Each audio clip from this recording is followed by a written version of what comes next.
y un invitado que toma muy a tono personal este tipo de información y por eso lo queremos tener aquí con nosotros en Mega Noticias para usted. Marwan Soto Antaki, gracias por estar con nosotros, bienvenido. Yoli, muchísimas gracias, buenas noches. Buenas noches, escuchábamos a un presidente Biden hacer, si me lo permites, pausas verdaderamente dramáticas con la respiración pegada al micrófono, advirtiendo que no van a perdonar el ataque y verdaderamente pues a todos nos han conmovido estas imágenes que observábamos. ¿Cómo lo recibes tú? Mira, yo creo que Biden dijo lo que tenía que decir. Tampoco creo que es lo que nos debería llamar la mayor atención. Dentro de las víctimas de los atentados de hoy hay 60 personas, todavía el número al parecer puede subir, 70 personas afganas. Hay alrededor de 12 a 30, tampoco el número está confirmado, de personal norteamericano. Y por otro lado, también tenemos que suponer que este tipo de atentados tendrían todas las razones para continuar. Es decir, que más allá de la declaración de Biden, que creo que es lo que tenía que hacer en su posición, nos tiene que hacer reflexionar qué es lo que está sucediendo en Afganistán. Y lo que está sucediendo en Afganistán, si solo queremos concentrarnos a la gente que está alrededor del aeropuerto, no podemos dejar de pensar en que al día de hoy, hora de México, a la hora de la mitad del día, quedaban todavía 250,000 personas que eran elegibles para una visa de emergencia para llegar a Estados Unidos, que no hay manera de sacarlos en los días que quedan para de aquí al fin de plazo que ha dado el gobierno talibán y que coincide con el cumplimiento, con la fecha marcada por la administración Biden para el retiro de tropas. Hoy se están sacando alrededor de 5,000, 6,000 personas diarias. Ni siquiera si se sacaran 20,000 personas diarias se podría sacar a esas 250,000 personas que se sienten en la misma amenaza que los que hoy ya se han muerto y como muchísima parte del país que ha estado queriendo tratar de huir del gobierno talibán. ¿Y cómo queda la población precisamente? Porque es el talibán, hablaba y si se adjudicaba este atentado, ¿cómo queda? ¿En qué situación queda toda la población? Mira, es un poco en el desamparo del desamparo. Quizá para poder referirnos a este caso en particular y un poco lo que más ha sonado en medios internacionales, sobre todo evidentemente occidentales, es este posible regreso del Daesh, del Estado Islámico, y cómo queda la población en medio de ellos. Si en realidad la población queda a la merced de este tipo de atentados.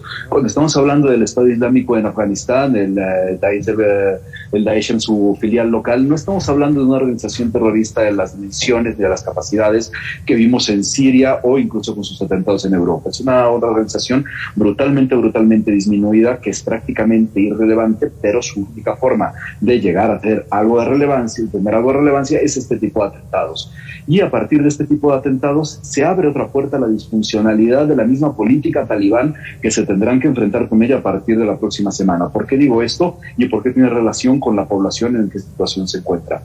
Alrededor de los últimos días, el aeropuerto de Kabul había sido un poco cuidado por dos entidades, las tropas del talibán y por las tropas norteamericanas. Para las tropas del talibán se incluso hizo algo que podría sonar ya casi a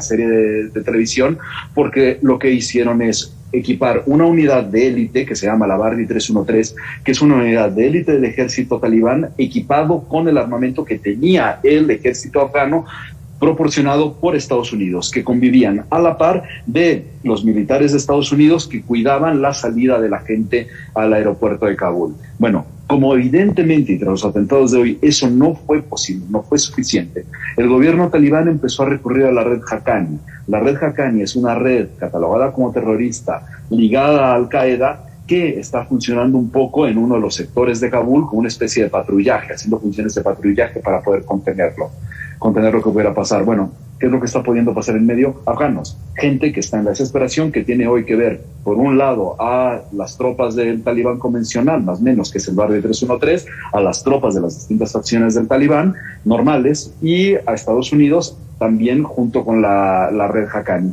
Entonces es el desamparo tras el desamparo. Por eso mi principal preocupación no es el discurso de Estados Unidos, sino qué es lo que pasa con la población en un país de 30 millones, y de esos 30 millones, 18 millones son mujeres.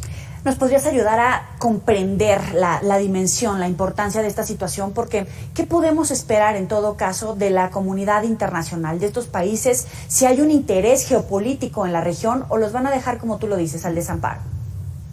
Mira, espero que no se quede en el desamparo. Lo que sí hemos visto hasta este momento, y me preocuparía si dejara de suceder, es que en general la comunidad internacional ha reaccionado de forma positiva al recibimiento de gente que esté buscando visas humanitarias o algún tipo de auxilio para poder salir del país. Mi preocupación es que eso se podría llegar a acabar a partir del 31 de este mes, porque una cosa es que se les dé la bienvenida, lo hizo México. México, de forma, la verdad, que hay que reconocer, recibió a un pequeño grupo de gente, pero los pequeños grupos de gente cada vez se irán disminuyendo a partir del 31 de este mes, cuando ya el gobierno talibán, como lo anunció, deje de permitir a la gente salir. Vamos a ver a una serie de personas que han logrado llegar a Europa, a Estados Unidos, a México, contra millones de personas que no están pudiendo salir. Mi preocupación es un poco también a partir de la retórica que ya ha manifestado el gobierno talibán en uno de sus, al parecer, aprendizajes de estos últimos 20 años. Han aprendido a hacer relaciones públicas, han aprendido a decir, por ejemplo, tendremos mujeres en nuestro gabinete, tratando de dar con eso la idea de cierta paridad, pero al mismo tiempo ejemplifican un poco los recursos que yo llamo los recursos Doha, los recursos de Qatar, donde se pueden tener mujeres dentro del gabinete, decir que hay ciertas libertades que de alguna forma endulcoloran la realidad que viven millones de personas y que al mismo tiempo le permiten a Occidente hacerse la vista gorda. Espero que ahí la comunidad internacional no reaccione como reacciona en Arabia Saudita, como reacciona en Bahrein, como reacciona en los Emiratos Árabes, como reacciona de cierta forma cada vez más en Turquía, y se den cuenta que quizá la principal preocupación tenga que ser esa. Hay ciertos escenarios poco alentadores que podría ser el escenario iraní. Cuando pensamos en la comunidad internacional de Irán, pensamos más en las preocupaciones por su cobijo o al terrorismo o el programa nuclear o lo que sea, y no pensamos en la situación de las mujeres como una de nuestras prioridades. Pese a que en el caso iraní hay manifestaciones constantes de mujeres por la desvalorización de la vida pública, y quizá eso también nos podamos enfrentar en el caso de Afganistán. ¿Por qué? Porque a lo largo de 20 años de ocupación norteamericana o de intervención norteamericana, si se le quiere llamar así, ha habido una generación entera que hasta ahora no parece estar dispuesta a ver a la imposición del gobierno, las imposiciones del gobierno talibán. Creo que los gobiernos en realidad se ven en la forma en la que reaccionan hacia las protestas o hacia las emergencias como la que vimos hoy. Entonces, a partir de las reacciones que veremos la próxima semana, podremos entender un poco más los escenarios. No soy optimista, no tengo ninguna razón para hacerlo. Marwan Sotonta, aquí vamos a estar en contacto contigo. Te apreciamos estos minutos. Joely, muchísimas gracias. Hasta luego. Buena noche. Hasta luego. Vamos a hacer una breve pausa. Volvemos.